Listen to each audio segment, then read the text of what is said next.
What would you do if you could no longer connect to the internet? Almost 99% of the world's internet traffic relies on fiber optic cables running along the ocean floor, connecting continents and keeping society functioning as we know it. If something went wrong with this infrastructure, the consequences would be catastrophic. Stock markets around the world would freeze, emergency centers and hospitals would become inoperable, and a large portion of the systems that sustain in the global economy and communication would simply collapse. Despite their crucial role, these cables are constantly at risk. Technical failures, accidental damage from ships, or even cyber attacks could compromise entire connections, triggering a domino effect on global communication. The stability of the global internet depends on the proper functioning of this invisible network. But little is said about the challenges of maintaining these cables and the risks that could bring everything crashing down. In this video, you'll learn what these cables are, how they work, how they are installed, the challenges and risks they face,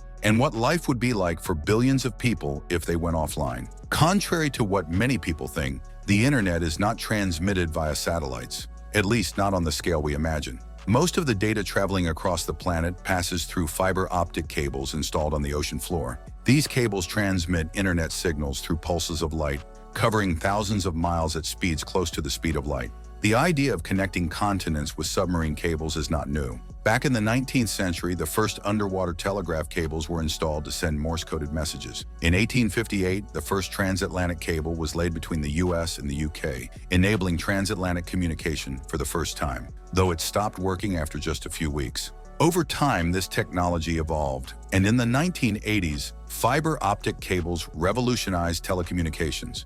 Today, submarine cables are essential to the modern internet, carrying terabits of data per second, making video calls, financial transactions, and even 4K movie streaming possible. Currently, there are over 600 active submarine cables, spanning nearly 1.5 million kilometers, enough to circle the planet more than 37 times. They connect almost every continent, forming a massive, invisible global network beneath the oceans. But despite how impressive this infrastructure is, it also comes with challenges and vulnerabilities. Let's take a look at how these cables are installed and why they are so crucial for keeping the internet running smoothly. A submarine cable is not just a thin fiber optic wire stretching across the ocean.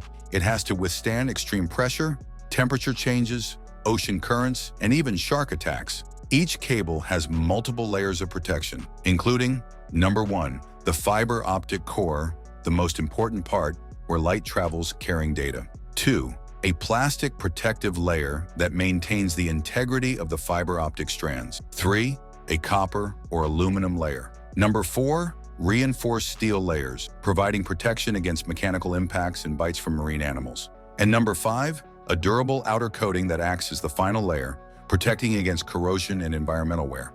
Data travels through the fiber optic core in the form of light pulses, enabling transmissions at speeds close to the speed of light.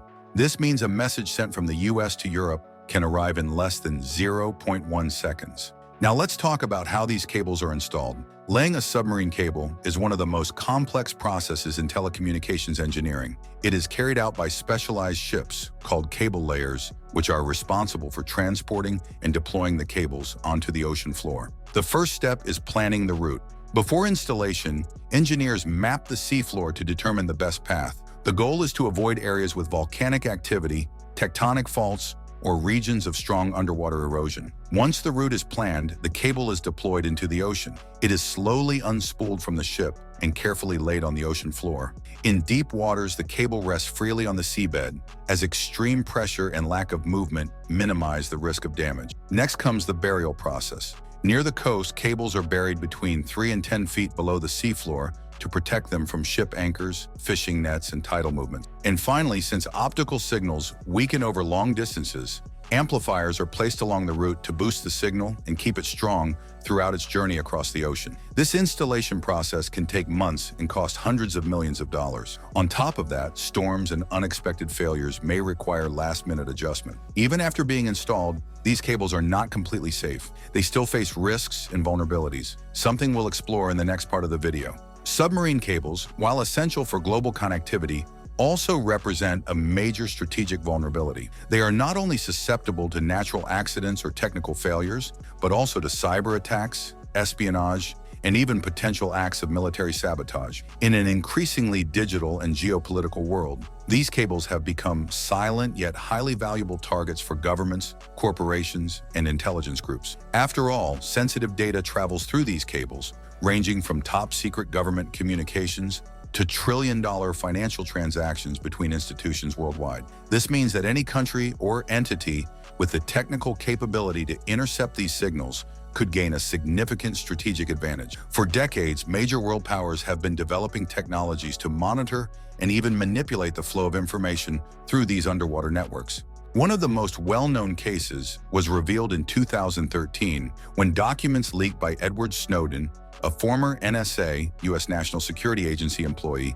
exposed how the U.S. government was extensively monitoring data traffic passing through submarine cables. This was done in collaboration with major telecommunications companies, giving the U.S. direct access to an unimaginable amount of global information. If espionage is already constant during peacetime, in times of war or geopolitical tension, the risk of sabotage against submarine cables increases significantly. Targeted attacks on this infrastructure could collapse an entire country's communication and economy, making it a powerful weapon to weaken adversaries without firing a single shot. In 2022, NATO, North Atlantic Treaty Organization, warned about the presence of Russian submarines operating near strategic cables in Europe. This raised concerns among Western nations, as it sparked suspicions that Russia might be planning intentional cuts to these cables to destabilize the communication and financial transactions of allied countries. The consequences of a successful attack could be catastrophic. If a major submarine cable were deliberately cut,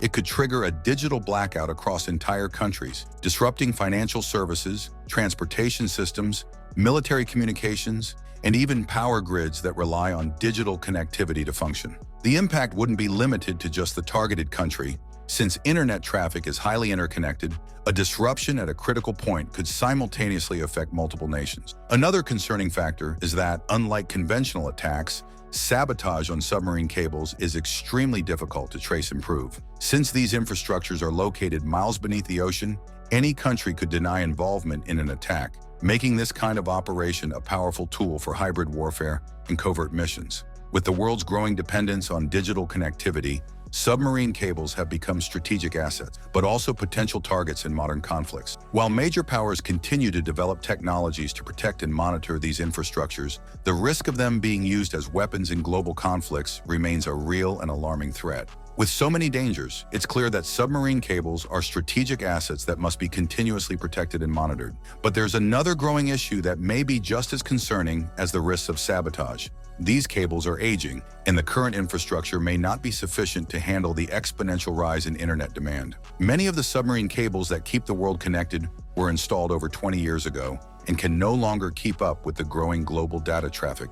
On top of that, maintaining them is a complex, expensive, and extremely time-consuming process. So how are these cables replaced? And how are tech companies working to prevent a global connectivity collapse? It has become a constant priority to map out, modernize, and expand submarine infrastructure. With all that said, it's reasonable to say that the internet has become an essential part of modern society, connecting billions of people, moving trillions of dollars, and keeping entire sectors of the economy running without interruption. However, this connectivity relies entirely on submarine cables, which carry nearly 99% of the world's internet traffic. If these cables suffered severe damage and a significant portion of the global network became inaccessible, the consequences would be catastrophic. The loss of internet access wouldn't just mean no more streaming videos or social media. The collapse of this system would impact everything, from personal communication to critical infrastructure like banks, hospitals, and transportation networks. The most immediate and devastating impact would be on the economy. Stock markets worldwide would crash, as financial markets rely on real-time transactions to function. Without a connection, trading would grind to a halt, leading to billion-dollar losses within minutes. Banks and payment systems would also be severely affected. Credit cards, digital payments, and international bank transfers would become unavailable, halting commercial transactions and triggering global financial chaos. Companies across all sectors would lose access to cloud services, making it impossible to run internal systems, issue invoices, or process orders. But the crisis wouldn't be limited to the economy.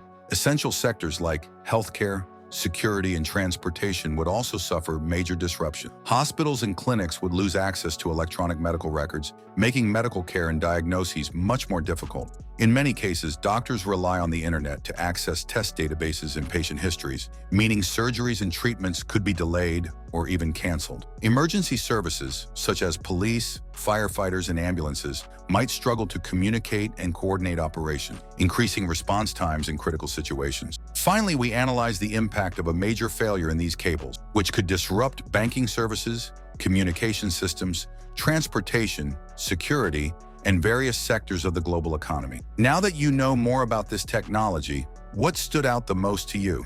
Do you think we'll rely less on submarine cables in the future, or will new solutions emerge? Let us know in the comments. If you enjoyed the content, don't forget to like, subscribe to the channel, and turn on notifications for more videos on technology, engineering, and innovation. See you next time.